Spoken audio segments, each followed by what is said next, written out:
अगर आप पीएम किसान या फिर किसी भी तरह का ऑनलाइन पे किसी भी तरह का स्कॉलरशिप हो या फिर ऑनलाइन पे किसी भी तरह का आप एप्लीकेशन करना चाहते हो, जहाँ पे आपको आपकी जो डॉक्यूमेंट्स है जिसे आप अपलोड करोगे उसका जो फाइल साइज़ है वो आपको 50, 100, 150 या फिर 250 KB के अंदर रख के आपको अपलोड करने के लिए कहा गया है, या फिर JPG या फिर PDF फाइल में कन्वर्ट करके आपको उसे अपलोड करने के लिए कहा गया है।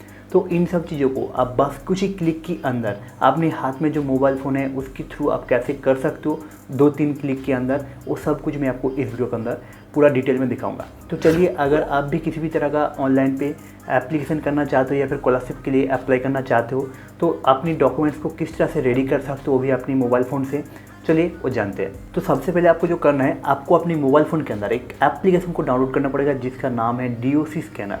तो DOC स्कैनर जो है उसका लिंक आपको डिस्क्रिप्शन पे मिल जाएगा, या फिर आप प्ले स्टोर के अंदर जाके भी आप इस एप्लीकेशन को बड़ी आराम से आप डाउनलोड कर सकते हो। डाउनलोड करने के बाद मैं यहाँ पे साइड में अपनी जो स्क्रीन है उसको मैं यहाँ पे आपको चालू करके दे रहा हूँ ताकि आपको समझने में आसानी हो। तो आप यहाँ पे देख सकते हो, यहाँ पे DOC स्कैनर की जो लोगो है वो कुछ इस तरह से दिखता है। आपको सिंपल सा इस एप्लीकेशन को डाउनलोड कर लेना है। डाउनलोड करने के बाद आपको सिंपल सा इसे ओपन करना है। जैसे आप ओपन करोगे तो DOC स्कैनर की जो फर्स्ट इंटरफेस है वो कुछ इस तरह से आपके पास आ जाएगा। हो सकता है आपको यहाँ पे कुछ परमिशन के लिए मांगा जाएगा, आप यहाँ पे परमिशन को अलाउ कर देना। अलाउ करने के बाद आपके पास भी सेम इसी तरह से आपके पास DOC स्कैनर की जो इंटरफेस है वो कुछ इस तरह से आ जाएगा। अभी आपको यहाँ पे जो करना है, अगर आपके पास जो डॉक्यूमेंट्स है या फिर मान लीजिए आपके पास आधार कार्ड है, वोटर कार्ड है, या फिर आपकी जो क्लास की जो एडमिट कार्ड है, क्वालिफिकेशन की जो एडमिट कार्ड है, या फिर आपकी मार्कशीट है, या फिर और भी बहुत सारा अलग अलग एप्लीकेशन के अकॉर्डिंग अलग अलग डॉक्यूमेंट्स के लिए कहा जाता है। और वो सब डॉक्यूमेंट्स आपके पास हार्ड कॉपी पड़ा हुआ है सामने, उसका फ़ोटो क्लिक करके आप उसे JPG या फिर PDF फाइल में कन्वर्ट करना चाहते हो, वो भी उसके फाइल साइज़ को 50, 100, 250, 200 इसके अंदर रखना चाहते हो। तो उस टाइम पे आपको जो करना है, आपको सिंपल सा यहाँ पे नीचे की तरफ यहाँ पे जो कैमरा वाला बटन दिखाई दे रहा है, आपको इसके ऊपर क्लिक करना है। जैसे ही क्लिक करोगे तो आपके पास आपकी जो कैमरा है वो कुछ इस तरह से ओपन हो जाएगा। अभी आप सामने यहाँ पे इस पोजीशन पे आपकी जो डॉक्यूमेंट्स है जिसको आप यहाँ पे अपलोड करना चाहते हो उस डॉक्यूमेंट्स को आपको यहाँ पे रख देना है। अगर आपकी डॉक्यूमेंट सिंगल पेज का है तो आपको सिंपल सा यहाँ पे रख के उसकी फ़ोटो को क्लिक कर लेना है। डबल पेज है तो आपको सिंपल सा 2 बार आपकी फ़ोटो को क्लिक कर लेना है इस पोजीशन से। अगर आपके पास कोई भी डॉक्यूमेंट्स जो है वो आई कार्ड है, यानी कि आधार कार्ड है, वोटर कार्ड है, जिसकी दोनों साइड की तरफ आपको फ़ोटो को स्कैन करना पड़ेगा, तो उस टाइम पे आपको जो करना है, आपको यहाँ पे सिंपल सा नीचे की तरफ आई कार्ड वाला एक बटन दिखाई दे रहा है, आप इसके ऊपर क्लिक करना। क्लिक करने के बाद आप यहाँ पे अगर सिंगल पेज आई कार्ड है, यानी कि जो पैन कार्ड है उसका खास सिर्फ फ्रंट साइड लगता है, अगर आधार कार्ड है या फिर वोटर कार्ड है उस टाइम पे आपको यहाँ पे 2 साइड आई कार्ड इस ऑप्शन को सिलेक्ट करना पड़ेगा। तो इसके ऊपर अलग से डेडिकेटेड वीडियो मेरे चैनल के अंदर है, अगर आप चाहो तो देख सकते हो कि आप किस तरह से सिंगल पेज की जो आई कार्ड है उसको आप किस तरह से स्कैन करके उसको आप PDF फाइल में कन्वर्ट कर सकते हो, या फिर 2 साइड जो आई कार्ड है उसको आप किस तरह से कर सकते हो, इसके ऊपर डेडिकेटेड वीडियो है। मैं बस आपको यहाँ पे एक नॉलेज दे दिया। तो यहाँ से आई कार्ड है तो आप यहाँ पे इस तरह से कर सकते हो। अगर आपके पास सिंगल कुछ मार्कशीट है या फिर एडमिट कार्ड है या फिर आपकी कास्ट सर्टिफिकेट है, इस तरह का कोई भी अदर्स डॉक्यूमेंट्स है, उसको आप सिंपल सा यहाँ पे जो डॉक्यूमेंट सेक्शन है इस डॉक्यूमेंट सेक्शन के अंदर आके आपको यहाँ पे फ़ोटो को क्लिक करना है। अगर आपको सारे के सारे डॉक्यूमेंट्स को बस एक ही पेज के अंदर रख के आपको PDF बनाने के लिए कहा गया है, तो आप यहाँ पे एक के बाद इस तरह से आप अपनी सारे के सारे डॉक्यूमेंट्स को आप यहाँ पे क्लिक करते जाना और अपने अकॉर्डिंग उस फोटो को आप यहाँ पे सेट कर लेना। अपने अकॉर्डिंग सारे के सारे फ़ोटो को क्लिक करने के बाद आप उसको बड़ी आराम से एक ही फाइल में आप उसे PDF फाइल में कन्वर्ट कर सकते हो। लेकिन आपके पास पहले से ऐसा कोई डॉक्यूमेंट्स है जो आपकी जिसका फ़ोटो आपकी गैलरी के अंदर पड़ा हुआ है, गैलरी से आप उस फाइल को, हो सकता है वो JPG में हो या फिर PDF में हो, उस फाइल को आप यहाँ पे स्कैन करके उसकी फाइल साइज को आप यहाँ पे कम करना चाहते हो, तो उस टाइम पे आपको यहाँ पे नीचे की तरफ कैमरा की साइड पे जो प्लस वाला बटन है आपको इसके ऊपर क्लिक करना है। आप जैसे इसके ऊपर क्लिक करोगे तो आपको यहाँ पे एक ऑप्शन मिल जाएगा इंपोर्ट फ्रॉम गैलरी, आपको सिंपल सा इसके ऊपर क्लिक करना है। जैसे क्लिक करोगे तो नीचे की तरफ सिस्टम गैलरी बोल के आपके पास ऑप्शन आ जाएगा, आप इसके ऊपर क्लिक करना। आप इसके ऊपर जैसे क्लिक करोगे तो आपकी फ़ोन के अंदर जो गैलरी है वो आपके पास ओपन हो जाएगा। यहाँ से आप उस फोटो को सिलेक्ट कर लेना या फिर उस PDF को सिलेक्ट कर लेना जिस PDF को आप यहाँ पे जिसकी फाइल साइज को आप कॉम्प्रेस करके 50 हो, 100 हो, 200 हो या फिर 250 हो, उसके बीच में आप यहाँ पे रखना चाहते हो। तो मैं यहाँ पे अगर मैं आपको दिखाने की कोशिश करूँ तो आपको यहाँ पे सिंपल सा अपनी अकॉर्डिंग किसी भी फ़ोटो को आप यहाँ पे अपने अकॉर्डिंग किसी भी फ़ोटो को आप यहाँ पे सिलेक्ट कर लेना। जैसे कि मान लीजिए मेरे पास एक ये जो फ़ोटो है ये जेपीजी में मैंने पहले टाइम पे अपने फ़ोन के अंदर क्लिक करके रखा था। तो मैं यहाँ पे जैसे मैं इस फ़ोटो को सिलेक्ट किया है तो इस तरह से आपके पास इस तरह से एक बार आ जाएगा। आप अपनी अकॉर्डिंग इस फ़ोटो की जो भी अनएक्सपेक्टेड पेज है जो आपकी डॉक्यूमेंट्स के अंदर नहीं चाहिए उसको आप यहाँ पे अपने अकॉर्डिंग इस तरह से आप अपने अकॉर्डिंग सेट कर सकते हो, यानी कि क्रॉप कर सकते हो। ये भी सेम आप जब भी अपने कैमरा से किसी भी फ़ोटो को क्लिक करोगे, मैं यहाँ पे अपने फ़ोटो को क्लिक करके नहीं दिखा पा रहा हूँ क्योंकि मैं यहाँ पे स्क्रीन को रिकॉर्ड कर रहा हूँ। इस टाइम पे मैं फ़ोटो को क्लिक करने जाऊँगा तो मेरे जो रिकॉर्डिंग है वो यहाँ पे बंद हो जाएगा, जिसकी वजह से मैं यहाँ पे लाइव फ़ोटो को क्लिक करके आपको दिखा नहीं पा रहा हूँ।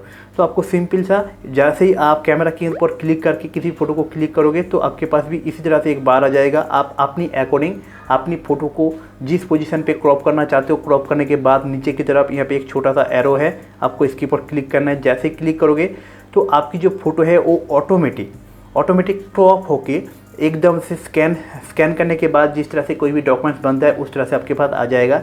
अगर आपको ये जो डॉक्यूमेंट्स है उसकी कलर को फिल्टर करना चाहते हो उस अकॉर्डिंग आप यहाँ पे कलर फिल्टर वाला ऑप्शन है, आप इसके ऊपर क्लिक करके आपके पास यहाँ पे बहुत सारा ऑप्शन आ जाएगा। आप इनमें से आप एक एक करके सिलेक्ट करके देखना कौन सी फाइल आपके पास एकदम परफेक्ट लग रहा है। जैसे स्कैन करने के बाद जैसे आता है उस तरह से आपको लग रहा है, उस तरह से आप यहाँ पे सेट करने के बाद आप नीचे की तरफ टिक की ऊपर क्लिक करना। मैं यहाँ पे जो फ़ोटो है मैं बस आपको समझाने के लिए एक नॉर्मली एक फ़ोटो ले लिया था, लेकिन आप यहाँ पे अच्छी तरीके से फ़ोटो लोगे तो आपके पास भी सेम इस तरह से आराम से एकदम स्कैनिंग मशीन से स्कैन करने के बाद जिस तरह से फ़ोटो आता है उस तरह से आपके पास फ़ोटो आ जाएगा। उसके बाद आपको सिंपल सा नीचे की तरफ ये जो टिक वाला बटन है आपको इसके ऊपर क्लिक करना है। जैसे ही क्लिक करोगे तो आपके पास ये जो फ़ोटो है वो यहाँ पे सेव होने के लिए रेडी हो जाएगा। अभी बारी आती है इस पोजीशन पे आपको ध्यान में रखना है। अभी आप यहाँ से आप अगला जो कदम होगा उस कदम से ही आप अपनी फाइल की जो साइज़ है उस साइज़ को आप यहाँ पे सेट कर पाओगे। तो फाइल साइज़ को सेट करने के लिए आपको यहाँ पे सबसे पहले नीचे की तरफ ये जो ऑप्शन है सेव वाला, आपको इसके ऊपर क्लिक करना है। जैसे ही सेव वाला बटन के ऊपर क्लिक करोगे तो आपके पास आप देख सकते हो ये जो फाइल साइज़ है वो यहाँ पे ऊपर की तरफ आपको यहाँ पे दिखाया जाएगा 171 KB यहाँ पे इस फाइल की साइज़ बनने वाला है। अगर आपको आपकी जो फ़ोटो है वो 200 KB की बीच में होना चाहिए तो आप यहाँ पे देख लेना आपको 200 KB की अंदर ही है तो आप बड़ी आराम से आप इस फाइल को आप यहाँ पे सेव कर सकते हो। लेकिन अगर आपको यहाँ पे 100 KB यानी कि 100 KB के बीच में आपकी डॉक्यूमेंट्स को रखने के लिए कहा जाता है तो उस टाइम पे आपको यहाँ पे अपनी फ़ोटो को कॉम्प्रेस करके अपनी फ़ोटो की जो साइज है उसको आपको थोड़ा सा घटाना पड़ेगा। अभी आपको यहाँ पे अपनी फ़ोटो को कॉम्प्रेस करने के लिए नीचे की तरफ एक ऑप्शन मिल जाएगा जहाँ पे आपको आपकी जो करेंट फाइल की साइज़ है वो आपको यहाँ पे दिखाया जाएगा। उसकी साइड पे कॉम्प्रेस नाउ आपको देखने को मिल जाएगा। आपको सिंपल सा इसके ऊपर क्लिक करना है। जैसे ही क्लिक करोगे तो नीचे की तरफ इस तरह से एक ब्लू लाइन आपके पास आ जाएगा। अभी आपको यहाँ पे जो करना है आपको इस ब्लू लाइन को जहाँ पे हाई लिखा हुआ है इससे आपको लेफ्ट साइड पे थोड़ा सा खिसकाना है। खिसकाने के बाद आप यहाँ पे देखना आपकी जो फाइल साइज़ है वो यहाँ पे थोड़ा सा कम हो जाएगा। अभी आपको यहाँ पे अगर यहाँ पे इस फाइल की साइज़ को 100 KB के अंदर रखना है तो उस टाइम पे आपको यहाँ पे इसे और भी थोड़ा सा खिसकाना है। खिसकाने के बाद आप यहाँ पे देख पाओगे अभी तक यहाँ पे 100 KB की नीचे की तरफ नहीं आया है इस जो फाइल है। तो आपको यहाँ पे जो करना है और भी थोड़ा सा खिसकाना है तो अभी आप देख पाओगे और थोड़ा सा बाकी है तो और थोड़ा सा खिसका लेने के बाद आप यहाँ पे देख पाओगे आपकी जो फाइल साइज़ है वो यहाँ पे बस 95.05 KB हो गया है, यानी कि 100 KB की नीचे आ गया है। तो इस तरह से आप अपनी फाइल साइज़ को यहाँ पे कॉम्प्रेस कर लेना। कॉम्प्रेस करने के बाद भी यहाँ पे इसका जो क्वालिटी है वो यहाँ पे उतना ख़राब नहीं आया है। तो अभी आपको यहाँ पे जो करना है आपको अपनी जो फाइल है इसको आपको सेव कर लेना है। सेव करने के लिए दोबारा आपको यहाँ पे नीचे की तरफ ये जो सेव वाला बटन है आपको इसके ऊपर क्लिक करना है। जैसे ही क्लिक करोगे तो अभी आप देख पाओगे यहाँ पे थोड़ी देर पहले 171 KB का था, अभी यहाँ पे 95 KB का हो गया है। और फिर से आप यहाँ पे देख लेना अगर यहाँ पे PDF में आपको यहाँ पे मांगा गया है डॉक्यूमेंट्स को तो आप यहाँ पे PDF को सिलेक्ट करना। अगर JPG में मांगा गया है तो JPG को सिलेक्ट करना। तो मैं यहाँ पे PDF में सिलेक्ट करता हूँ। आप अपने रिकॉर्ड के अकॉर्डिंग आप यहाँ पे अपनी PDF या फिर JPG को सिलेक्ट कर लेना। सिलेक्ट करने के बाद नीचे की तरफ आ जाता है। यहाँ पे देखना पेज साइज़ जो है वो यहाँ पे A4 किया है। अगर आपको यहाँ पे A4 की जगह पे कुछ अलग सा रिकमेंड किया गया है तो आप यहाँ पे अपनी पेज साइज़ को भी आप इसके ऊपर क्लिक करके आप यहाँ पे सेट कर सकते हो। बहुत सारा पेज फॉर्मेट यहाँ पे दिया गया है। तो इसके बाद आपको यहाँ पे नीचे की तरफ आप अपनी इस फाइल को कहाँ पे सेव करना चाहते हो वो आपको यहाँ पे पूछा जा रहा है कि आप इस फाइल को तो एडिट कर लिए हो, एडिट करने के बाद इस फाइल को आप कौन सी लोकेशन पे सेव करना चाहते हो।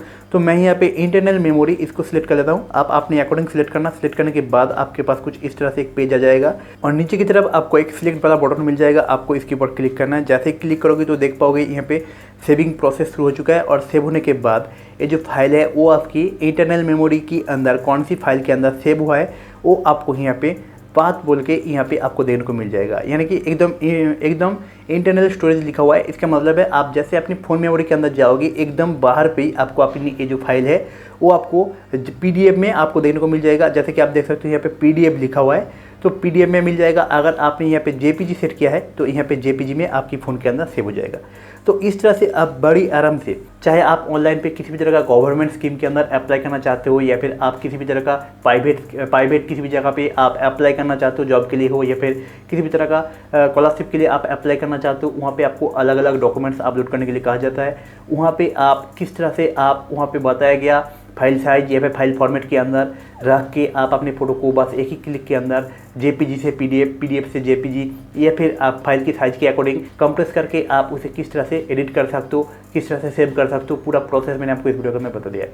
तो अगर आपको वीडियो पसंद आए तो वीडियो को एक लाइक कीजिए, अपने दोस्तों के साथ शेयर कीजिए और इसी तरह का इंटरेस्टिंग टॉपिक की और भी वीडियो देखने के लिए चैनल को सब्सक्राइब कर लीजिए। मिलते हैं आपसे ऐसे ही और इंटरेस्टिंग टॉपिक के साथ। तब तक के लिए जय हिंद, वंदे मातरम।